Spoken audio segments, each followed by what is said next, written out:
Pernah nggak sih kalian mikir, citra diri atau personal branding itu sebenarnya dibentuk dari mana? Dulu saya mikir, citra diri itu cuma soal postingan foto bagus di media sosial atau pamer prestasi. Tapi makin kesini, saya baru sadar, citra diri paling asli itu kelihatan dari cara kita ngatur waktu dan kebiasaan sehari-hari. Halo semuanya, saya Velaria Francisca, mahasiswa informatika. Hari ini, saya mau ngajak kalian ngeliat gimana kebiasaan harian saya membentuk diri saya yang sekarang. Sebagai mahasiswa, jujur jadwal harian itu sering banget berantakan. Tugas kuliah dan kegiatan organisasi sering numpuk. Dulu, saya sering banget nunda-nunda pekerjaan. Hasilnya, tugas berantakan. Dan yang paling parah, teman-teman kenal saya sebagai orang yang suka ngaret dan susah dihubungi. Makanya, saya mulai ngerapiin cara ngatur waktu. Tiap pagi, saya sempetin 5 menit buat nulis 3 hal paling penting yang harus beres hari ini. Dengan menghargai waktu sendiri, secara nggak langsung, saya lagi ngebentuk diri saya jadi orang yang teratur dan bisa dipercaya. Banyak orang lupa kalau citra diri itu bukan soal janji manis, tapi soal bukti nyata. Dan bukti nyata itu lahir dari kebiasaan kecil sehari-hari. Contoh simpelnya, kebiasaan datang tepat waktu pas janjian, nyelesain tugas kelompok sesuai janji, sampai menjaga kerapian. Kelihatannya sepele kan? Tapi dari hal-hal kecil inilah orang lain menilai karakter kita.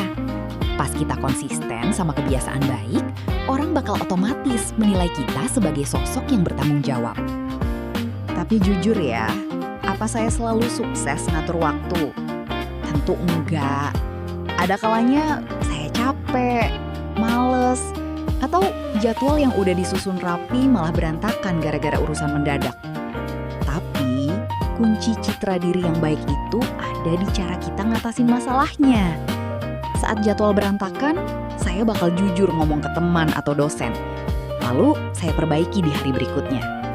Sikap jujur dan mau bertanggung jawab ini juga bagian dari citra positif yang harus kita jaga.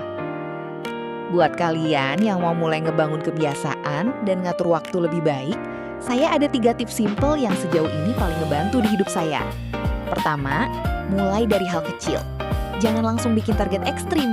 Mulai aja dari kebiasaan rapikan meja setelah nugas atau siapin baju dari malam hari. Kedua, matikan distraksi pas fokus. Pas lagi ngerjain tugas penting, coba jauhkan HP atau pakai mode. Dan bagian paling menariknya, dampak dari manajemen waktu dan kebiasaan baik ini ternyata nggak cuma buat diri sendiri, tapi berpengaruh besar ke hubungan kita sama orang lain. Saat kita selalu tepat waktu dan komit sama janji, orang lain bakal ngerasa dihargai. Teman kelompok bakal merasa aman kerja bareng kita. Dan dosen atau rekan organisasi bakal makin percaya buat ngasih tanggung jawab lebih. Kesimpulannya, manajemen waktu yang baik itu kunci utama untuk ngebangun trust atau rasa percaya dari orang sekitar kita. Yang kuat dan dihargai orang lain, jangan cuma fokus sama apa yang ditampilkan di medsos.